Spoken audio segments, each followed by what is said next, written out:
Shalom Bapak Ibu dan Saudara kasih, kembali lagi dalam persekutuan doa pagi online GKI Gatot Subroto Purwokerto.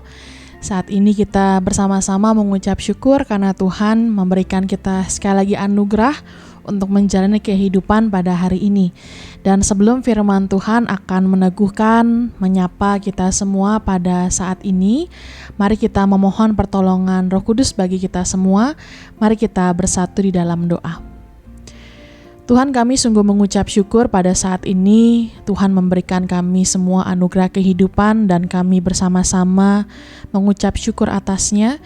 Dan saat ini ketika firman Tuhan juga akan menyapa kami semua, maka kiranya firman ini boleh menghibur, meneguhkan, menguatkan kami bahwa di dalam kehidupan kami semua rancangan Tuhan sungguh nyata.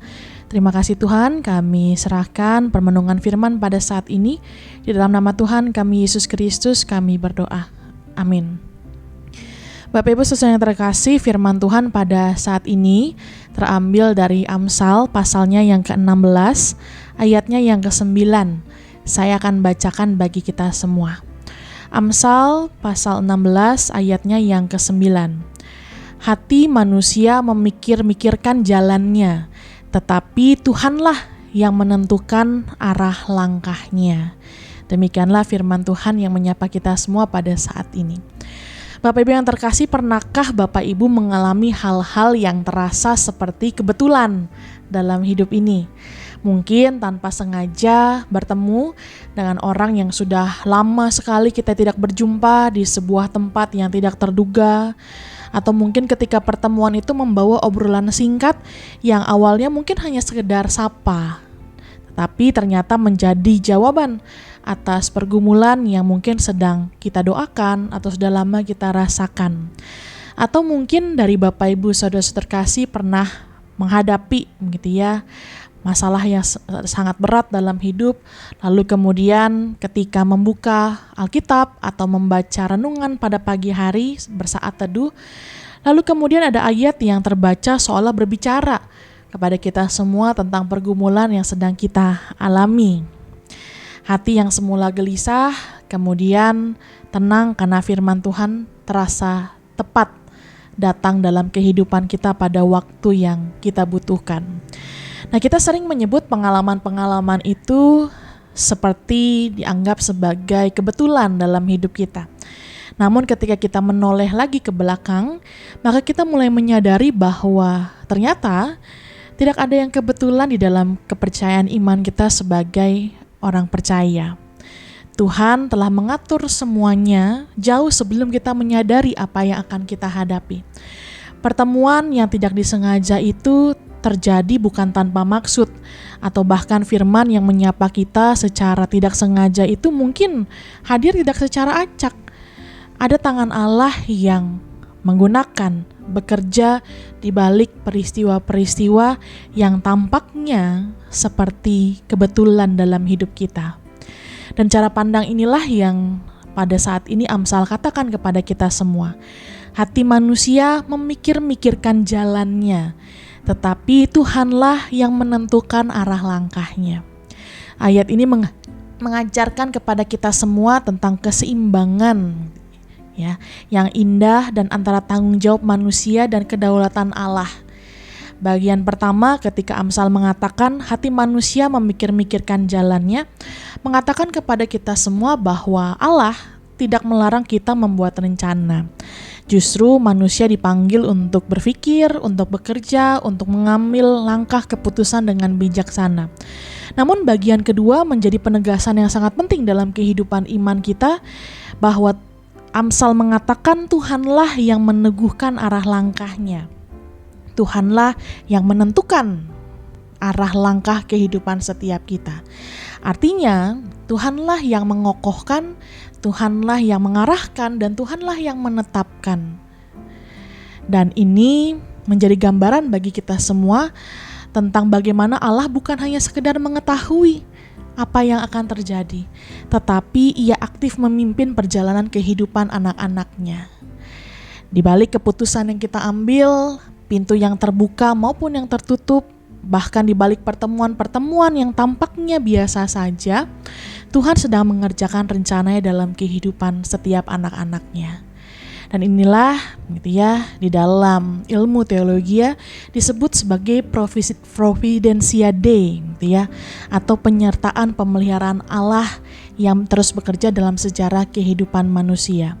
Allah bukan hanya pencipta, tetapi Ia juga yang memelihara, mengarahkan, menopang kehidupan setiap anak-anaknya, memakai setiap peristiwa untuk menggenapi kehendaknya.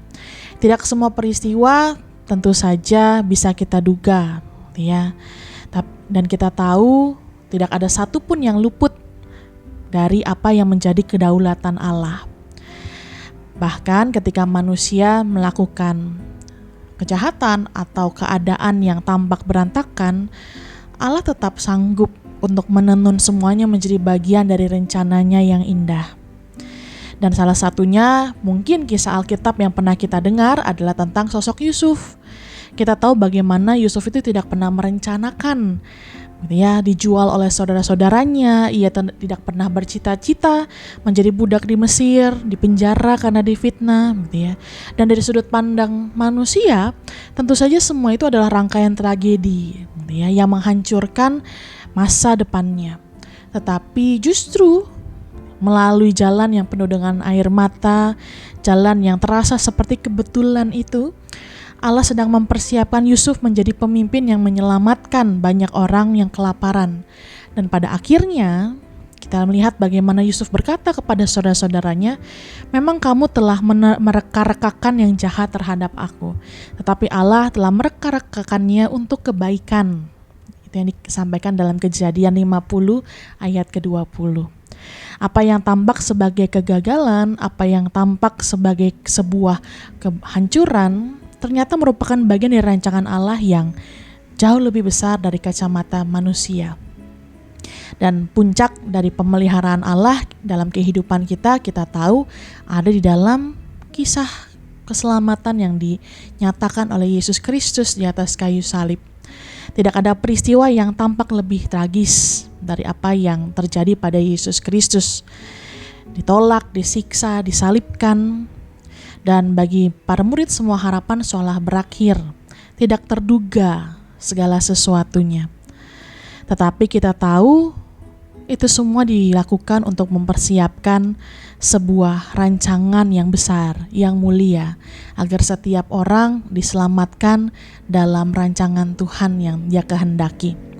Nah, karena itu ketika hari ini kita merasa ada begitu banyak kebetulan dalam hidup kita, ketika kita merasa ada hal-hal yang tidak dapat kita mengerti, maka percayalah tidak ada satupun yang kebetulan dalam hidup kita.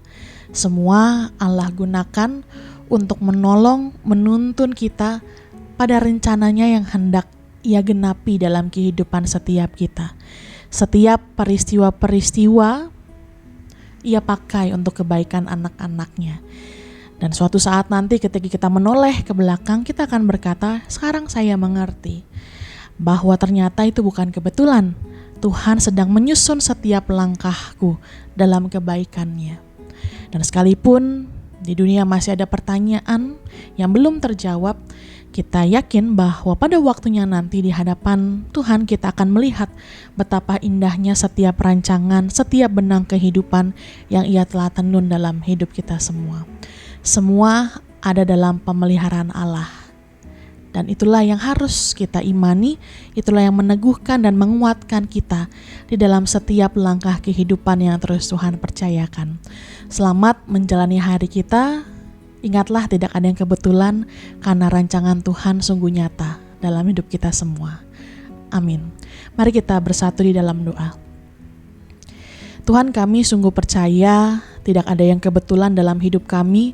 Setiap peristiwa yang Tuhan izinkan, setiap pengalaman yang terjadi, itu semua Tuhan jadikan, Tuhan izinkan terjadi agar kami semua ada di dalam jalan kehendak Tuhan yang Tuhan rancangkan dengan sedemikian baiknya bagi masa depan kami. Dan kami percaya itulah cara Tuhan menyapa kehidupan kami melalui berbagai macam cara, peristiwa, dan juga orang-orang yang hadir dalam hidup kami.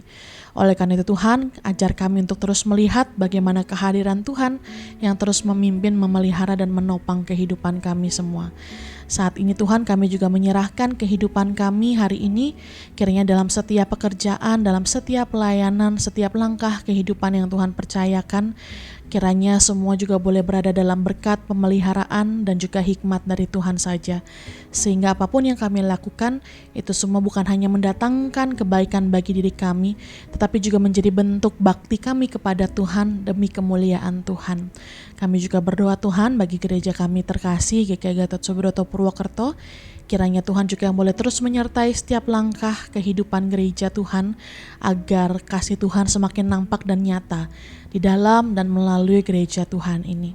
Terima kasih Tuhan, kami serahkan seluruh kehidupan kami, setiap harapan kami, setiap pergumulan kami, karena kami tahu hidup kami ada dalam rencana-Mu yang indah. Di dalam nama Tuhan kami Yesus Kristus, kami berdoa. Amin. Selamat menjalani hari Bapak Ibu yang terkasih, Tuhan Yesus memberkati. Sampai jumpa dalam persekutuan doa pagi online selanjutnya.